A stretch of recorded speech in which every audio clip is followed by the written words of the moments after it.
Tu bois dans ta gourde tous les jours. Mais est-ce que tu sais vraiment ce que tu bois? Non, je ne parle pas de l'eau, mais de tout ce qui se trouve autour. Je parle des bactéries. Certaines gourdes mal entretenues peuvent contenir plus de bactéries qu'une cuvette de toilette. Oui, plus qu'une cuvette de toilette. Et le pire dans tout ça, c'est que tu ne vois rien. Tu ne sens rien. Tu ne te poses jamais la question. Et pourtant, chaque gorgée que tu prends peut contenir bien plus que de l'eau et te tue lentement. Aujourd'hui, on va répondre à une question simple. Ta gourde est-elle un objet sain ou un véritable nid à bactéries? Et surtout, est-ce que tu prends un risque sans le savoir? Reste bien jusqu'à la fin de la vidéo, parce que certaines de tes habitudes vont complètement changer après cette vidéo. Si tu veux comprendre le monde avec des faits concrets, abonne-toi à Pourquoi Lab. Ici, on essaye de te décrypter les objets du quotidien.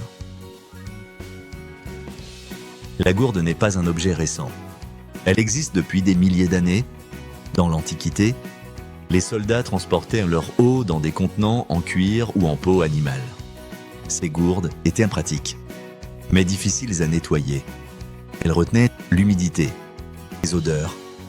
Et déjà, à l'époque, elles pouvaient accumuler des micro-organismes. Au Moyen-Âge, les voyageurs utilisaient des gourdes en bois ou en métal. Ces matériaux étaient plus solides, mais pas forcément plus hygiéniques. En 1850, avec la révolution industrielle, les premières gourdes métalliques modernes apparaissent. Elles sont plus résistantes, mais le problème reste le même. L'entretien, l'hygiène. En 1913, l'aluminium commence à être utilisé pour les contenants. En 1940, pendant la Seconde Guerre mondiale, les gourdes deviennent un équipement standard pour les soldats. Elles sont robustes, mais rarement nettoyées correctement. En 1970, avec la montée de l'écologie, les gourdes réutilisables reviennent progressivement. Dans les années 2000, leur popularité explose. Aujourd'hui, tout le monde ou presque possède une gourde. Mais un problème n'a jamais changé. L'accumulation de bactéries. Une gourde est un environnement fermé. De l'eau, de l'humidité, de la chaleur et ton utilisation. À chaque fois que tu bois, tu déposes des bactéries. Ta bouche contient des millions de micro-organismes. C'est normal et naturel.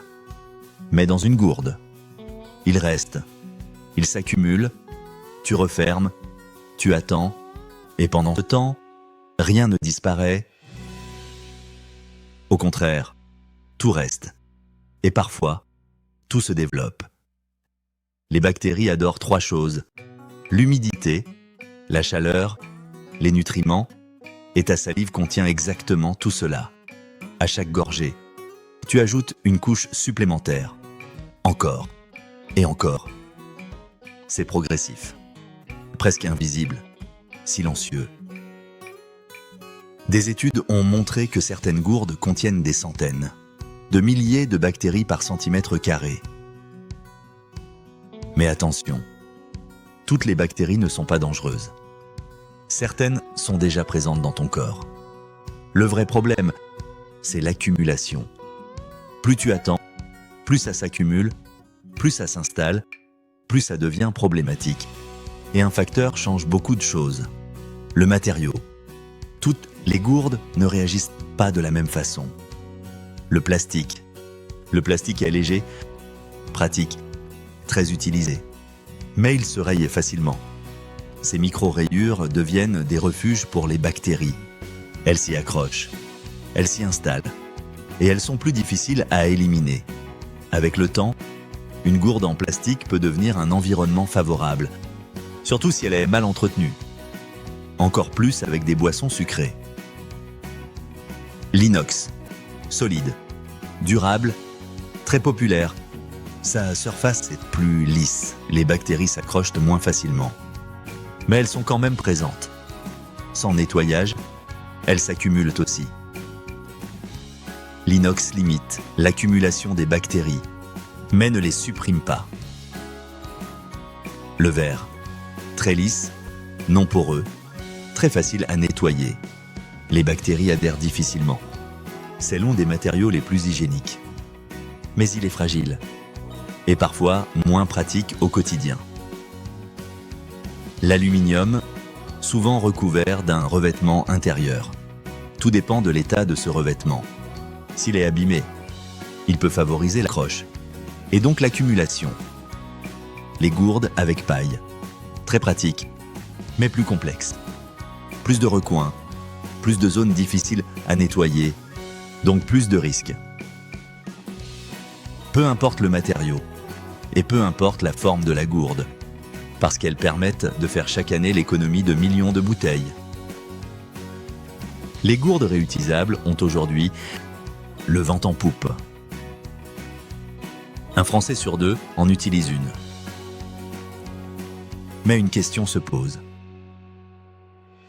En acier, en plastique, en verre. Est-ce que ça change quelque chose? Et surtout, que risque-t-on si on ne les nettoie pas régulièrement?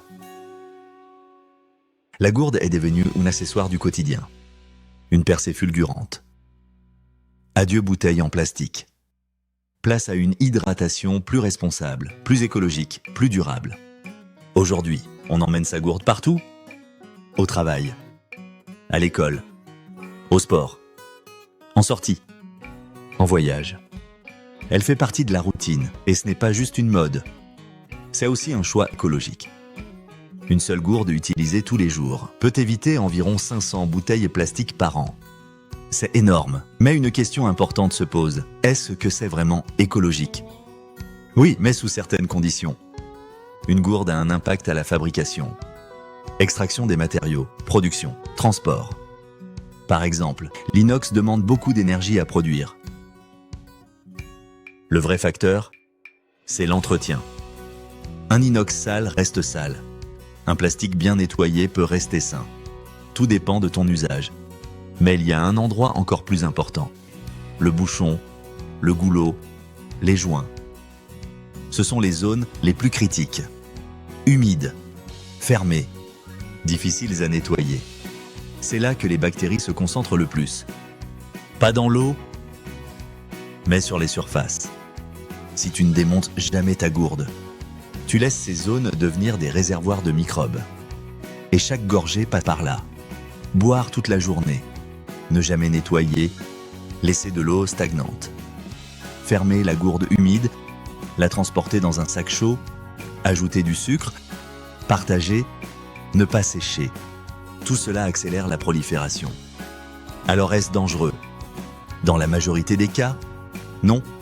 Mais dans certains cas, une gourde mal entretenue peut provoquer des odeurs, un goût désagréable, des troubles digestifs légers et parfois des contaminations. Le vrai problème, c'est la négligence. On pense souvent que ce n'est pas grave, parce que c'est invisible, parce que ça ne fait pas mal immédiatement, mais c'est progressif et évitable. Nettoyer une gourde est simple. Eau chaude, savon, brosse, nettoyer le bouchon, démonter, rincer, sécher complètement. Le séchage est essentiel.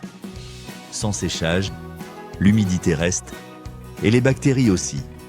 Un nettoyage rapide chaque jour et un nettoyage plus profond régulièrement, avec du vinaigre ou du bicarbonate.